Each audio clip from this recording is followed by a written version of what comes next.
ये हमको जो गाली देते थे लोग कि आपके खड़े रहने से सब बीजेपी का फायदा हो रहा है, मैं फिर से कह रहा हूं, हम तो थे ही नहीं वहां पर, तो कैसे जीत गई बीजेपी?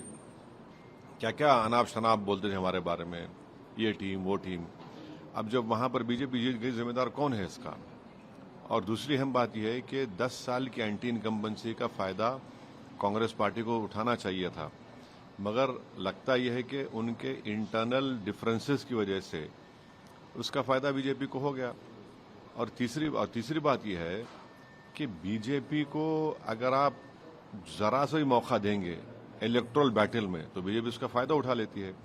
और आखिरी बात यह है कि 2024 के चुनाव के बाद भी, और पार्लियामेंट में मैंने कहा था कि जो लोग इसको कह रहे हैं कि ये बड़ी नफरत पे कामयाबी हो गई, मैं उस वक्त भी कहा था कि वो बात नहीं है।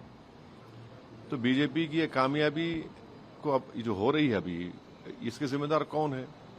तो ये है असल। कांग्रेस पार्टी पे निशाना नहीं, निशाना नहीं है भाई। मेन अपोजिशन तो आप ही है वहां पर। मेन अपोजिशन तो ओवैसी थोड़ी है। मेन अपोजिशन आप ही है।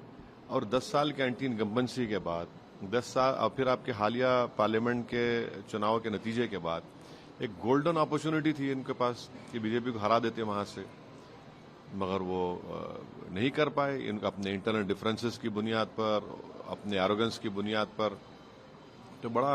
इसको आप बीजेपी की जीत नहीं बल्कि कांग्रेस की नाकामयाबी बता रहे हैं आप? मेरा मानना यह है कि देखिए, मध्य प्रदेश में भी जीतना चाहिए था, छत्तीसगढ़ में भी जीतना चाहिए था, यहां पर भी जीतना चाहिए था। तो ये तीसरा ऐसा प्रदेश है जहां पर बीजेपी को हारना चाहिए था। असेंबली इलेक्शन बीजेपी जीत गई। तो ये खुद एक बहुत बड़ा पैगाम देता है कि किस तरीके से क्या हो रहा है।